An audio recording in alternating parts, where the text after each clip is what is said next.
divendres de dolor. Com cada any, comencem la Setmana Santa a Vinaròs. Així ho han anunciat les diferents bandes de bombos i tambors desfilant per els nostres carrers.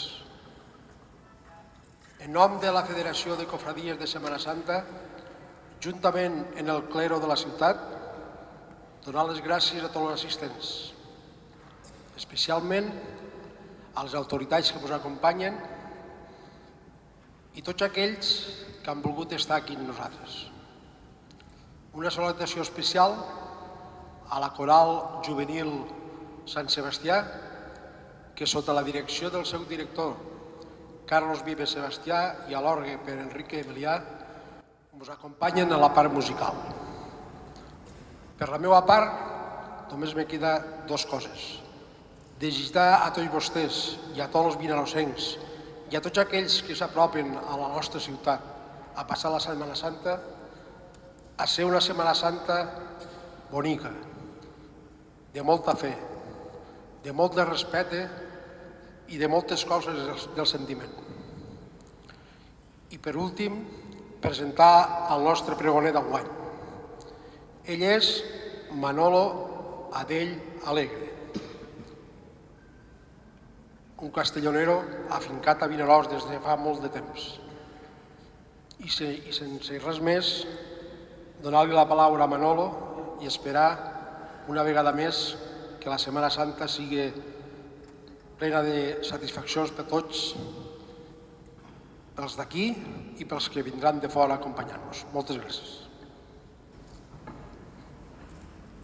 Reverend senyor rector mossèn Emili, mossèn Cristóbal, mossèn Florenci, autoritats, senyor president de la Federació de Confraries de la Setmana Santa Vinarossenca, germans majors i representants de cadascuna de les confraries, senyors confrares, costalers, penitents, vinarossencs, visitants, amics i germans tots.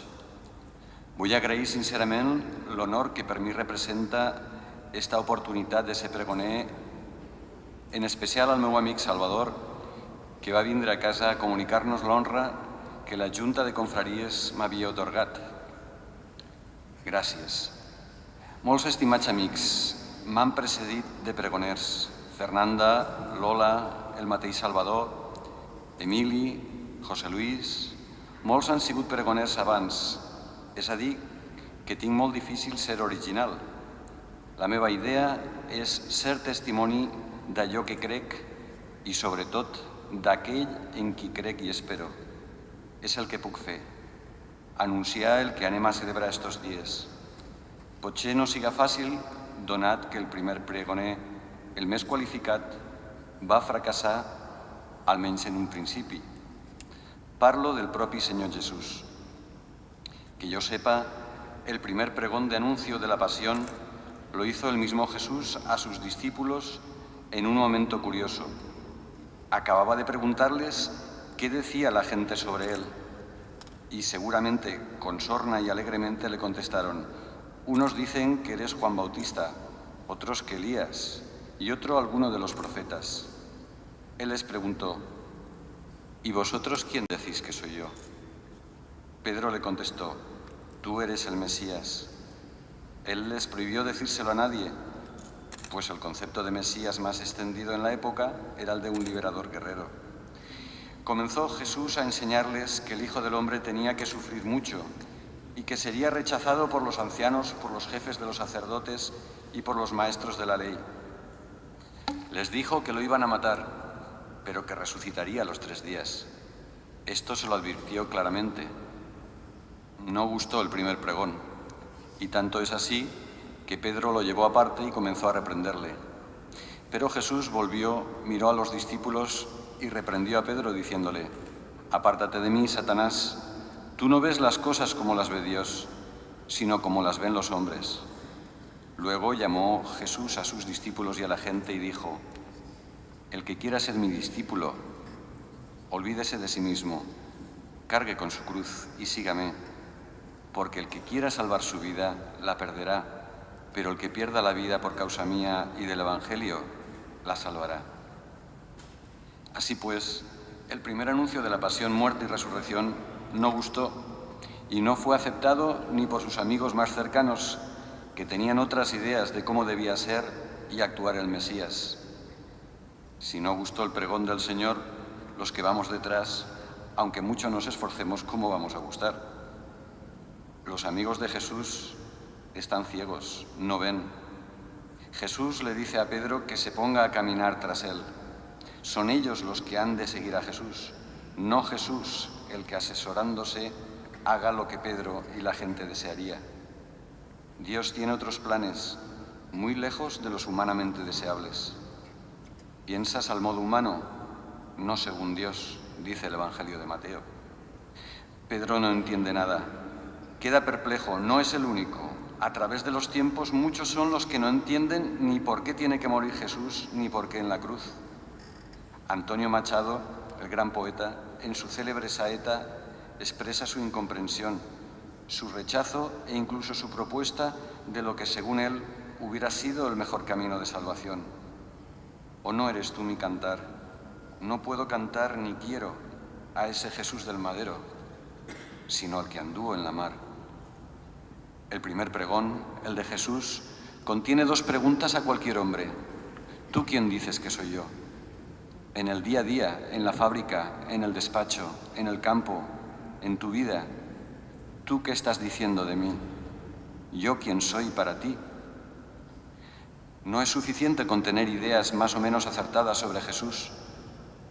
Es necesario que cada uno descubra personalmente su misterio, su persona, y entonces le siga de cerca para conocerlo con más hondura, seguir sus pasos. Solo siguiéndolo de cerca lo iremos descubriendo y nuestra fe podrá crecer. La otra pregunta está implícita. Si ser discípulo es todo eso, ¿vas a seguirme? ¿Vas a ser mi discípulo? ¿Vas a colaborar conmigo? Jesús nos invita a pensar y plantearnos preguntas. ¿Quién es Él? ¿Por qué muere? ¿Por qué en la cruz? ¿Qué sentido tiene su atroz sufrimiento? Han sido preguntas que al menos yo me he hecho muchas veces. Jesús es el prototipo del hombre libre. Frente a sus familiares que no le entienden, le creen loco e intentan apartarle de su vida itinerante y dedicada al anuncio del reino. Frente al círculo más íntimo de amigos que quieren dictarle cómo debe ser su conducta. Frente a la clase culta, a los especialistas en la ley de Moisés, los escribas. Frente a la presión social de las clases dominantes y, de manera especial, frente a los fariseos, que se arrogan la interpretación escrupulosa de la ley. Frente al poder político, opresor de los invasores romanos. No se deja arrastrar tampoco por las fuerzas de resistencia a los ocupantes romanos. No se deja arrastrar por las tradiciones antiguas de los judíos. Se manifiesta libre frente a ritos, prescripciones y leyes que quedan vacías de sentido si se olvida que deben estar al servicio del hombre y orientados hacia un Dios que quiere misericordia y no sacrificios. Esta libertad total de Jesús le llevará a enfrentarse contra todos los poderes establecidos en el sistema legal judío. Al tiempo, despertará la ilusión y las esperanzas del pueblo llano, que recibe el anuncio del reino de Dios como realización de todas las promesas de los profetas. Jesús, sin embargo, no es claro al explicar quién es Él. Escuchado como profeta, sospechado como Mesías, Jesús parece que dejó a sus oyentes con la miel en los labios.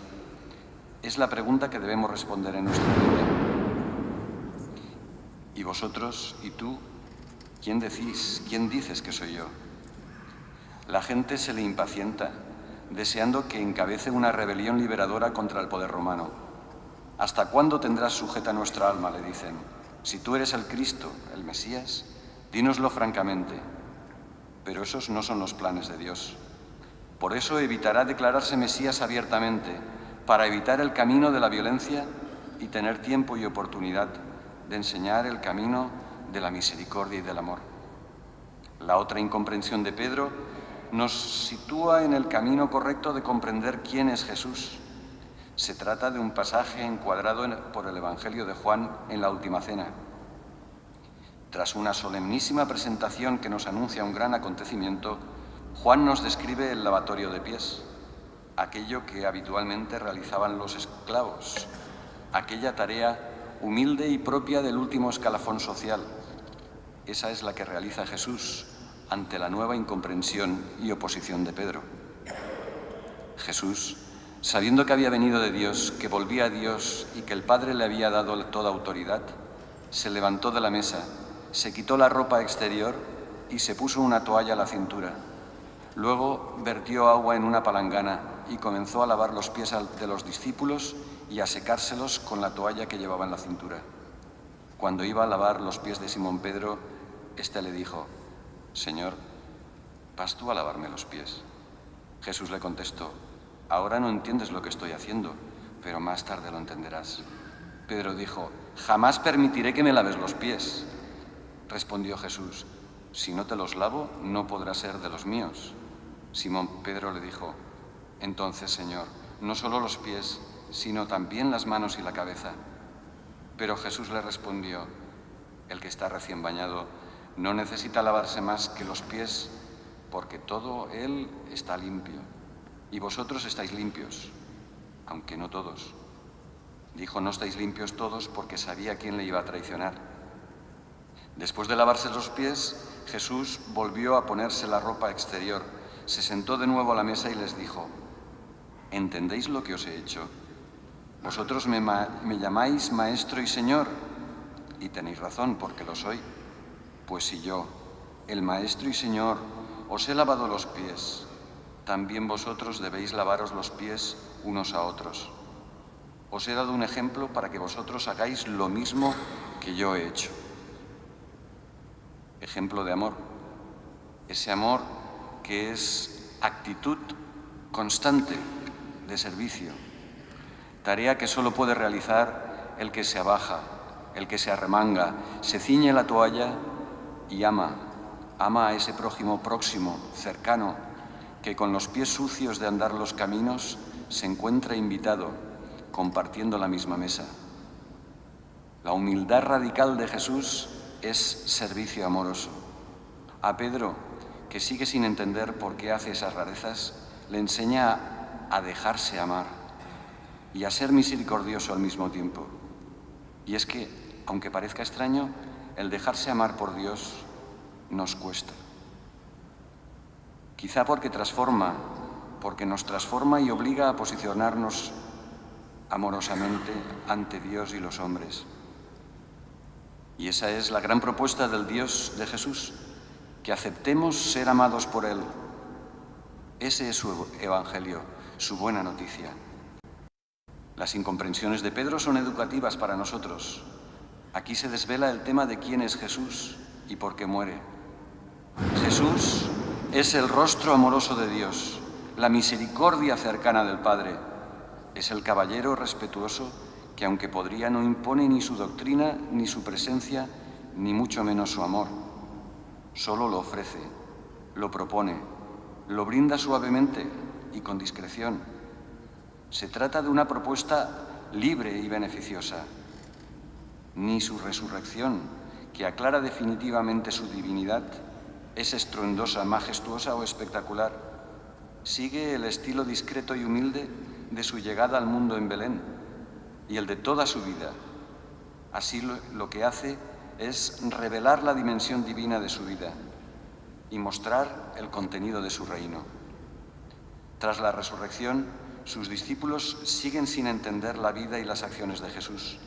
Ellos esperaban una exaltación gloriosa y un abatimiento total de los enemigos de Israel, en que todos quedarían aniquilados. Por eso, aún pocos momentos antes de la ascensión, le preguntan: «Señor, ¿es ahora cuando vas a restaurar la soberanía de Israel?». Jesús parte hacia el Padre con otro fracaso. Sus más cercanos amigos, que durante varios años habían compartido todo con Él, no han entendido su buena noticia, su evangelio. No le han entendido a Él mismo. El Padre es amor, es ternura. Dios ama con ternura y misericordia. Dios está cercano, muy próximo, aunque no visible, y muy incomprendido. aquel hombre abandonado por casi todos, repudiado por los que le aclamaban Mesías, condenado según la ley por blasfemo, arreligioso, perturbador del orden público, peligroso para el orden social, es flagelado, escupido, coronado de espinas, ridiculizado, herido hasta el punto que no parecía humano, condenado por los jefes judíos, sentenciado a muerte por los romanos, crucificado y muerto. Aquel hombre divino, vio venir su muerte, no huyó, no se defendió, no ofreció resistencia, no cambió su mensaje. Cuando todo parecía humanamente un gran fracaso, cuando humanamente parecía abandonado de Dios Padre, Él, fiel a sí mismo y fiel a su amor al Padre, acaba su vida diciendo confiadamente: Padre, en tus manos encomiendo mi espíritu. Así podemos descubrir más fácilmente la radical libertad de Jesús en servicio al reino de Dios. Para que Dios reine, Él entrega generosamente su vida, el mayor bien que posee cualquier hombre. Jesús ha entendido su muerte como el servicio último y supremo a la causa de Dios y de la salvación de los hombres. Ahora podemos entender mejor la fuerza con que Jesús denunciaba el odio, el egoísmo, la injusticia, la mentira humana, y su fe total en que solo el amor puede conducir a los hombres a su liberación definitiva.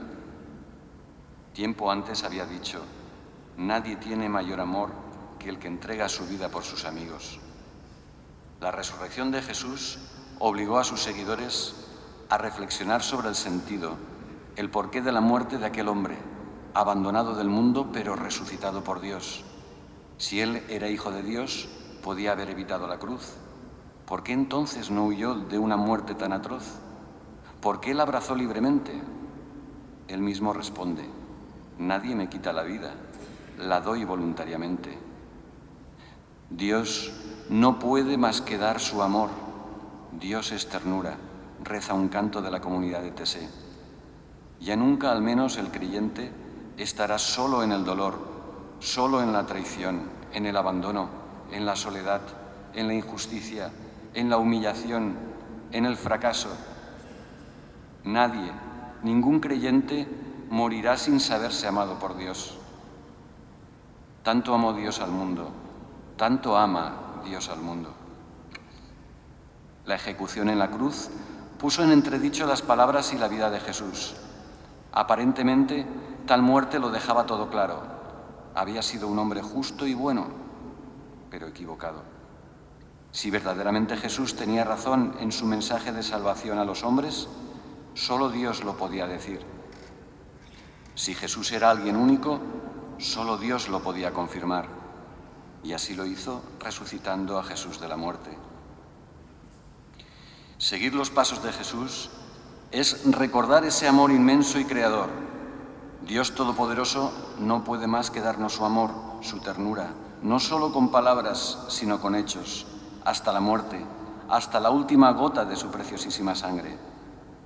Por eso vamos tras los pasos de las cofradías, como expresión, como símbolo de que queremos recibir ese amor de Jesucristo, que lo aceptamos, que queremos participar en el banquete y en la fiesta a la que nos invita. ¿Queremos seguir los pasos del Señor y comprometernos con su reino? Aunque no comprendamos, como no comprendió Pedro, pero siguió sus pasos porque le quería, le amaba, confiaba en él totalmente. Él y los demás apóstoles esperaban que, encabezándolos, instaurase un reino de paz, de justicia, de prosperidad. No es la fuerza la que ha de vencer, es el amor y el esfuerzo conjunto de todos los hombres de buena voluntad que se sitúan tras los pasos de Jesús. Jesús comparte la mesa con pecadores públicos, algo que un judío piadoso de su época nunca hubiera hecho. Según la mentalidad judía, compartir el pan y participar en la bendición inicial de Yahvé es sentirse solidarios delante de Dios. Así Jesús se atreve a unirse a los pecadores y presentarse así ante Dios. Está convencido que publicanos y prostitutas llegan antes al reino de Dios. Como pecador, me tranquiliza y me alegra, pues también yo puedo seguir sus pasos. Además, Jesús ofrece el amor, el cariño y el perdón de Dios a estos hombres y mujeres que, según la religiosidad de la época, deberían huir de él. Y lo ofrece gratis, sin ninguna penitencia previa, como exigía Juan el Bautista. Jesús los acoge amorosamente para regalarles y regalarnos el perdón de Dios. De esta forma, no solo se pone en contra de la ley judía, sino que se pone en el lugar de Dios, pues ¿qué otro puede otorgar el perdón de los pecados? Las actitudes de Jesús son constantes y seguras. Vemos cómo en la pasión, tras ser traicionado, calumniado, escupido, insultado, golpeado, humillado, ridiculizado, tratado como loco, torturado a latigazos y coronado de espinas, cargado con la cruz y crucificado, abandonado de los hombres, aún ahí pide al Padre: perdónalos porque no saben lo que se hacen. La vida de Jesús está íntimamente unida a su pasión, muerte y resurrección. No se contradice, no se arrepiente de su oferta de amor y ternura hacia el ser humano. Seguir sus pasos es contemplar el misterio de ese Dios enamorado del hombre, Dios amoroso y paciente que sale al encuentro de sus hijos, los abraza y cubre de besos, restituyendo su dignidad. Los pasos, nuestros pasos de la Semana Santa de Vinaròs, el descendimiento, la oración en el huerto, San Pedro, los azotes en la columna, el Ecce Homo, Jesús cautivo, Nuestra Señora de la Merced, Cristo de la Paz, Crist dels Mariners, Cristo de la familia Juan, Virgen de las Angustias, Santíssima Faz, Jesús Nazareno, Santo Sepulcro, són oportunitats d'entrar personalment en els moments de la passió, imaginant-nos testimonis de tot el que succeeix. Són tradició. Han passat de mà en mà en les nostres famílies des de temps immemorial i ara, en les nostres pobres mans, són unió amb aquells que ja no estan amb nosaltres. Són oportunitat de millor comprendre i sentir, de contemplar i admirar, de sorprendre's de la infinita paciència de Déu, del seu incomparable amor, de veure el que ja no podem veure, com la innocent sang del just és vessada davant dels ulls de Maria, sa mare, ulls entelats de llàgrimes que brollen del més profund del seu ser, del seu cor traspassat. Com uns cruels soldats assoten sense pietat aquell que s'apiedava de tots. Com, en un judici injust, el jutge de tots els homes és condemnat per l'enveja, l'odi i la maldat de jueus i romans. Com la seva tortura no es transforma en maledicència, sinó en oració. I així, convertir el nostre cor posant-ho darrere dels passos de Jesús. No sols estos dies que arriben de la Setmana Santa, sinó tots els dies de la nostra vida. Avui, com llavors, hi ha veus que diuen «Dura doctrina és esta» i l'abandonen. Us convida a dir a Jesús, al Senyor, amb les paraules de Pere: «A qui anirem, Senyor? Solament tu tens paraules de vida eterna. Solament qui estima és feliç, solament qui perdona és lliure, solament qui va darrere de Jesús va pel bon camí de la veritat que porta a la vida. Estos dies fiquem-nos al peu de la creu, mirant-lo, admirant-lo, contemplant-lo, deixant-nos mirar i transformar per la seva interminable misericòrdia.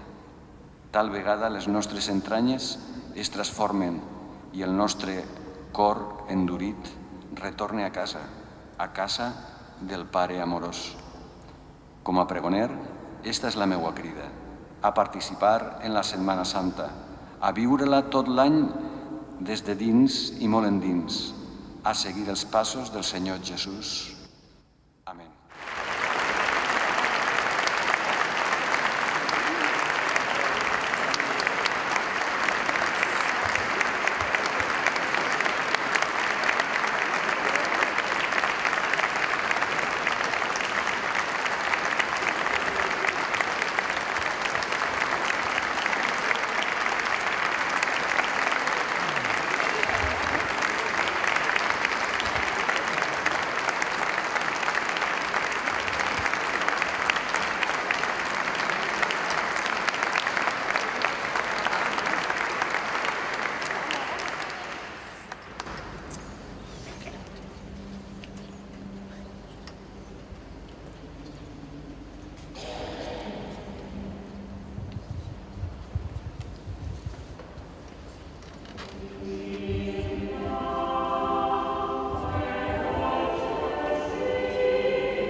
Tot pregó de Setmana Santa és un anunci, una explicació i una invitació. I Manolo us ho ha fet molt bé. Us ha anunciat què és el que anem a celebrar. Anem a celebrar l'amor del Senyor. Us ho ha explicat seguint la vida de Jesús. No oblidem que tota la Setmana Santa, tots els passos, totes les professons van al voltant de Jesús. I us ho ha explicat, seguint tota la seva vida i sobretot el seu pensament, el seu comportament i actitud. I també és una invitació a viure estos dies sants. Però com també he dit molt bé, no són estos dies, sinó sempre viure units a Jesús de Nazaret, l'home lliure, l'home fidel, l'home capaç de donar la vida per amor a tots nosaltres. Me sumo a esta invitació que ens ha fet el pregoner i us invito a tots a participar estos dies, a viure profundament esta Setmana Santa. I ho dic enguany moltes vegades, Setmana Santa en clau de misericòrdia. Este any de misericòrdia, també ens ho ha dit ell, Jesús ens mostra aquest rostre misericordiós de Déu, que tots visquem durant tot l'any i especialment estos dies, esta misericòrdia de Déu, contemplant l'amor de Déu manifestat en el rostre misericordiós de Jesucrist.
Ahí.